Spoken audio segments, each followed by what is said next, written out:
Il y a quelques siècles, les Européens ont apporté la Bible aux Africains en leur disant « Lisez et mettez tout pratique.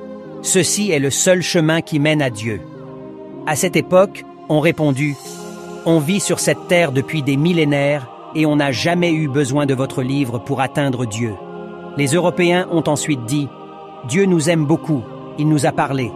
Il dit que celui qui ne met pas en pratique tout ce qui se trouve dans la Bible brûlera en enfer. » Les Africains ont répondu « Arrêtez vos inventions à la con. Si Dieu devait nous parler, il le ferait directement sans passer par vous.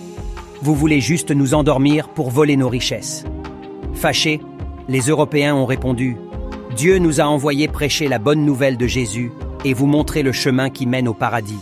C'est notre mission.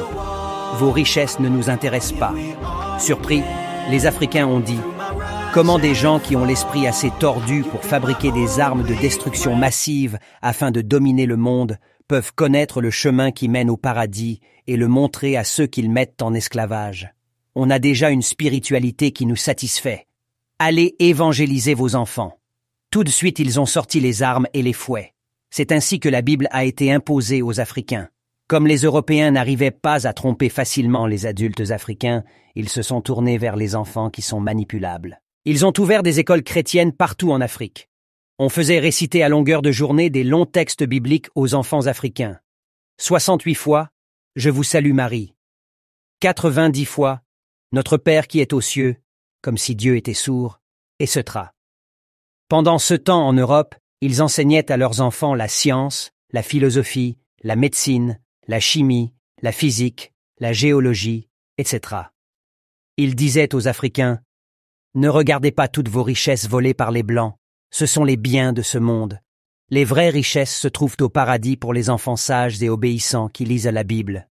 Ne vous souciez pas du futur. Jésus contrôle tout. Il ne laisse pas mourir les oiseaux du ciel. Comment ne devra-t-il pas s'occuper de vous? » Pendant ce temps, des milliers de personnes mourraient de faim tous les jours. Si un colon ou quelqu'un d'autre te coupe le bras droit, ne fais absolument rien, montre-lui le bras gauche et laisse tout entre les mains du Seigneur. Selon eux, quand les Noirs meurent, ils disparaissent, et quand les Blancs meurent, ils deviennent des saints. C'est pour cela que tous les saints sont blancs. On interdisait aux enfants africains de parler les langues africaines à l'école. Ils méritaient une bonne punition pour ça, et ça continue jusqu'à présent. On leur montrait des images et des statues des Blancs qui écrasent les Noirs pour renforcer la suprématie blanche. Le racisme. On leur disait d'abandonner les prénoms africains qui seraient des prénoms diaboliques pour des prénoms européens qui seraient des prénoms des saints. Aujourd'hui, la majorité des Africains s'appellent Marie, Antoine, Félix, Pierre, Joseph, Frédéric, Olivier, Jean, Thomas, Françoise, etc. Tous les Africains qui, malgré la violence, n'acceptaient pas la Bible, ont été traités d'enfants de Satan, de sorciers, antichrist, etc. On demandait aux enfants africains chrétiens de rester loin d'eux. Toutes les belles œuvres d'art africaines ont été taxées de sorcellerie par cette religion. Une sorcellerie qu'ils ont volée pour remplir leur musée et qui leur rapporte des milliards d'argent jusqu'à ce jour. Ils ont peu à peu détruit l'identité africaine, la culture et la religion africaine. On sait tous qu'un peuple sans identité est un peuple mort. Ils ont contribué à fragiliser tout un continent. Malheureusement, les Africains ne veulent pas prendre conscience et sortir de ces mensonges.